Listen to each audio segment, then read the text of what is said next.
বিভিন্ন অঞ্চলত বাংলাদেশী সন্দেহযুক্ত নাগৰিক খেদাৰ নামত মুখ্যমন্ত্ৰীয়ে উচ্ছেদ প্ৰক্ৰিয়া আৰম্ভ কৰিলে আৰু ইয়াক লৈ তেখেতে বুকু থপথপাই আছে। তেখেতসকলে কিছুমান আনৰেজিষ্টাৰ্ড সংগঠনৰ নামত গোটেই অসমতে মুখ্যমন্ত্ৰীক ধন্যবাদ দিয়া কাৰ্যসূচী এটাও চলাই আছে। এই গোটেই কথাখিনি দেখাৰ পিছত আমাৰ মনলৈ এটাই ভাৱ আহে যে নাগৰিকত্ব সংশোধনী আইন অনাৰ পিছত বাংলাদেশীক অসমত স্বীকৃতি দি নাগৰিক কৰিম বুলি ৭১ চনৰ পিছত অহাখিনি কথা কৈছোঁ। তেওঁলোকক দিয়াৰ পিছত এনেকুৱা ধৰণৰ নাটক কৰাৰ প্ৰয়োজনটো একমাত্ৰ ভোটৰ স্বাৰ্থত নহয় জানো? এই কথাটো সকলোৱে উপলব্ধি কৰক। মোৰ কথা হ'ল দ্বিতীয় কথা, আমাৰ যি অঞ্চলত উচ্ছেদ হ'ল, এই উচ্ছেদ কৰা অঞ্চলসমূহৰ পৰা প্ৰকৃততেই যদি বাংলাদেশীক উচ্ছেদ কৰা হৈছে, তেতিয়াহ'লে তেখেতসকলক ভাৰত চৰকাৰৰ নীতি অনুসৰি ডিটেনশ্যন কেম্পত থোৱাৰ পিছত গোচৰ প্ৰক্ৰিয়া আৰম্ভ কৰি বিদেশলৈ পঠাই দিব লাগে। তেওঁলোকক কেতিয়াও ৫০,০০০ টকা আৰু আদানী আম্বানীয়ে য'ত ইণ্ডাষ্ট্ৰি কৰিব সেই জেগাৰ পৰা আঁতৰাই অন্য জেগাত থ'ব নালাগে। এইটো হ'ল এটা অতি দুখনীয় কাম আৰু ই অসম চুক্তি, অসমীয়া জাতিক অপমান কৰা কাম। এই কাম বিজেপি চৰকাৰখনে যেন নকৰে, এইটো মোৰ অনুৰোধ। দ্বিতীয় কথাটো হ'ল অসমত বিভিন্ন সময়ত ৰিজাৰ্ভ ফৰেষ্ট প্ৰপ'জ কৰা হৈছিল।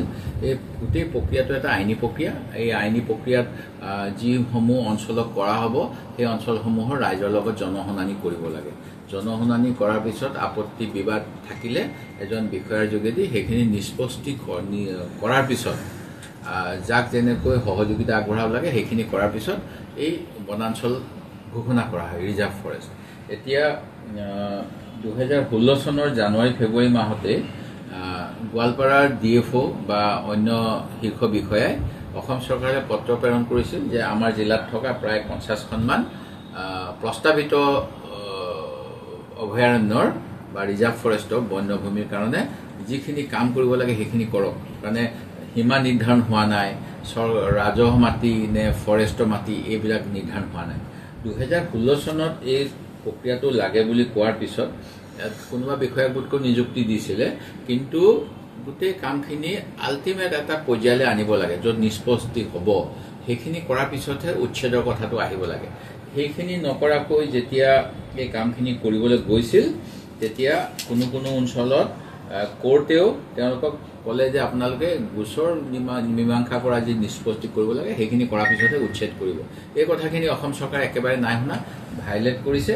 আৰু section ৬ Assam forest regulation act আছে, এই এক্টখনতো স্পষ্টভাৱে যিখিনি কথা উল্লেখ কৰা আছে সেইখিনিও ভাইলেট কৰি পেলাই অসম চৰকাৰে একমাত্ৰ অসমত মূল সমস্যাবিলাকৰ পৰা ৰাইজৰ দৃষ্টিৰ আকৰ্ষণ আঁতৰাই দিবলৈ তেওঁলোকে উচ্ছেদৰ এটা ব্যৱস্থা কৰিছে, যিটো উচ্ছেদৰ ফলত আদিবাসী পৰিয়ালো ধেমাজি লখিমপুৰ জিলাত উচ্ছেদিত হৈছে, আহোম পৰিয়ালো ১২টা ১১টা উচ্ছেদিত হৈছে আৰু অন্যান্য থলুৱা জাতি জনগোষ্ঠী সকলো ধৰ্মৰ হিন্দু মুছলমান উচ্ছেদিত হৈছে।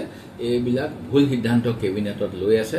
ডিউ প্ৰচেছ অফ যি ল সেইখিনি নকৰাকৈ কৰিছে। আৰু ময়ো মানৱ অধিকাৰ আয়োগক এই গোটেই কথাবিলাক জনাই এখন পত্ৰ প্ৰেৰণ কৰিছোঁ যে মানৱ অধিকাৰ খৰ্ব কিয় কৰা হৈছে সেইখিনি তেখেতসকলে নিজাববীয়া গোচৰ ল'ব লাগে।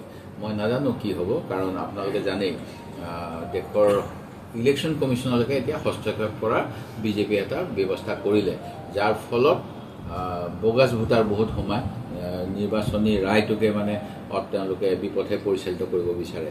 এনেকুৱা এটা অৰ্গেনাইজড ক্ৰাইম আমাৰ দেশত বিজেপিয়ে কৰি আছে সংবিধানৰ বিৰুদ্ধে।